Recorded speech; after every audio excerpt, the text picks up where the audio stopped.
What's up, folks? Welcome back to the setup. Today on the setup, man, we're gonna dive into jerkbait fishing.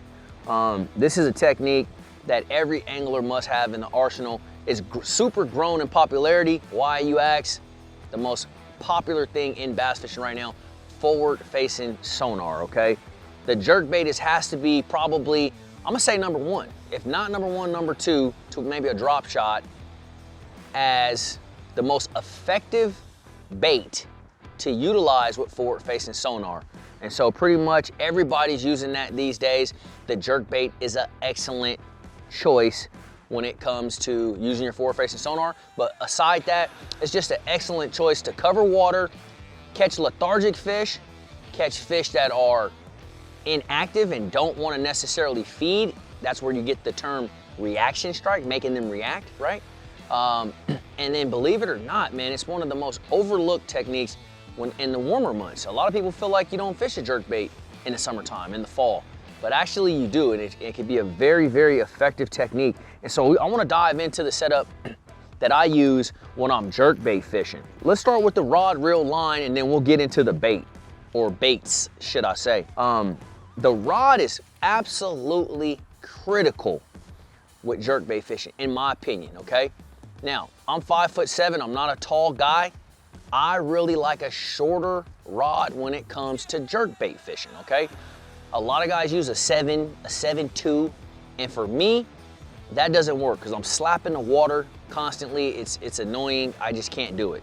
So, favorite design in this rod specifically for jerkbait fishing, it's a 6'8", and I feel like this is the perfect length, okay, for jerking. Because you're doing these short, quick twitches. You got your rod tip pointed down toward the water, and you don't have to worry about slapping the water constantly as you're trying to impart action onto the bait. And that's just a big key. That's just a big deal, okay, for me. So depending on your stature, you're big, tall, 6'6", 6'5" guy, you can use a 7-foot rod, no problem.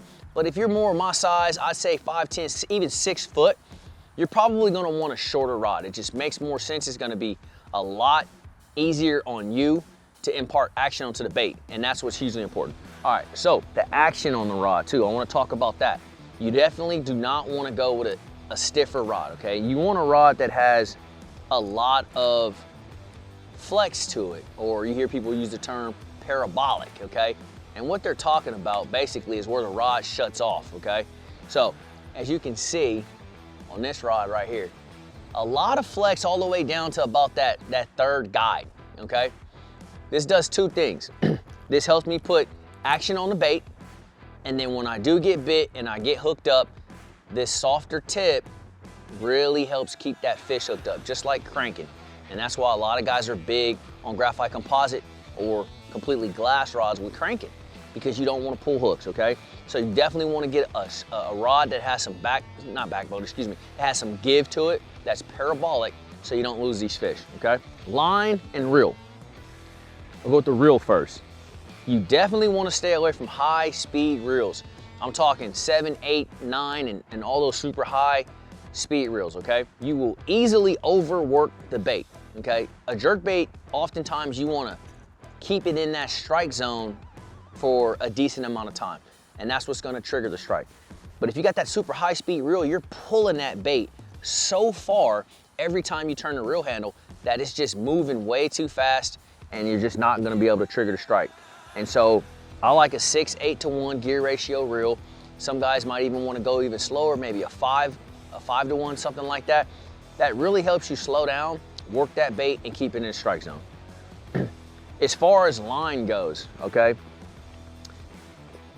it varies on pound test, and it varies on the depth that I'm trying to get my bait down to. But as a general rule of thumb, I always start with 12, and I like Seaguar Abrazex, okay?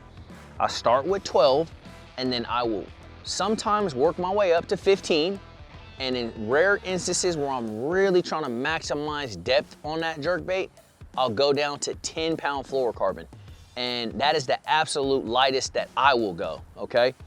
And that's what I'm trying to get a jerkbait down 8 foot, you know, some of the deeper diving ones, maybe, you know, down 9 foot, 10 foot, something like that. I'll scale back to that smaller diameter in 10 pound. As far as baits, man, there's a host of jerk baits that are out there available to you on the market that are great baits, okay? This one right here in my hand happens to be a Bill Lewis scope stick. This is an awesome bait. We just came out with this last year, and it's a fish catcher, man. You guys should really check this out. Great colors. It's just all around good bait, you know, but whatever your jerk bait of choice is, it doesn't matter. You know, it's all about cadence and having the right setup, all right? So let's jump into cadence. This is something that's hugely important as well when we're talking about jerkbait fishing, because if you're working the bait too fast, you're working it too slow, you're not working it enough, you know, it's too high in the water column, you know, whatever, you will not get bit. And so what I always start with is generally a twitch, twitch, pause, twitch, twitch, twitch, pause. That's generally where I start. And that's more geared toward the cooler months.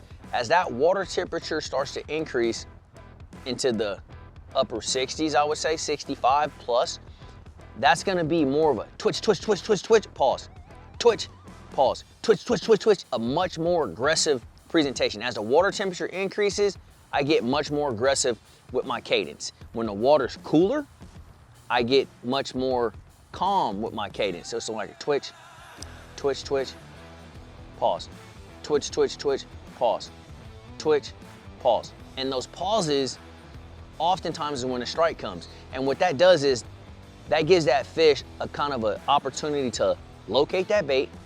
Okay, there's a shad or bluegill or whatever it is. They get up on it and they're following. They track jerkbaits a lot and they'll get right behind it. I'm talking right behind it. And a lot of times when it's sitting there on that pause, they just cannot handle it, and boom, that's when your strike happens, oftentimes. Another thing I failed to mention with jerkbait fishing, you definitely want to change out your hooks, okay? Jerkbait fishing is a lot like rattle trap fishing in my opinion. You're gonna get those bites, but you will lose a lot of fish if you do not have the right hooks on here. You know, I use a variety of hooks. When the water's warmer, I'm gonna say 65 and warmer, I like to go with a round bend, okay? And I like a Owner ST36 round bend hook. And then when the water gets cooler and it's cold, I find that the fish eat the bait better. They don't slap at it. They actually mouth the bait. They get it really good. And in that case, I like a short shank hook, like the triple grips that come standard on the scope stick. That's my personal 1-2 punch. You guys can, you know, obviously mix that up however you like, use whatever it is that you like, but that's what I like to do. So, you know, with forward-facing sonar, man, taking over the game, it's a great opportunity for you guys to get out on the lake and start throwing jerk baits over the top of brush piles, off of points, around rocks, around dock poles, things like that. Find your bait, right? And then you can literally base your cadence off the reaction of the fish. And that's what makes this bait so effective when it comes to forward-facing sonar. And for all them years, we didn't have forward-facing sonar. You know, you literally had to work the bait all these different ways until the fish kind of told you what they wanted. And so times have definitely changed, but the jerkbait, man, just another staple in the tackle box that you absolutely gotta have. I thought I'd share this with you guys. I'm not an excellent jerkbait fisherman, but I have caught hundreds, if not thousands of bass jerking, won a lot of money in tournaments with a jerkbait. And so it's just something I wanted to share because I feel like you guys need to put it in the tackle box. So here it is, the setup jerkbait 101. Hope this helps you guys out when you're out there on the water. You guys drop me a comment. Let me know what you guys want to see next on the setup. And I appreciate all the love and support, man. We'll catch you on the water.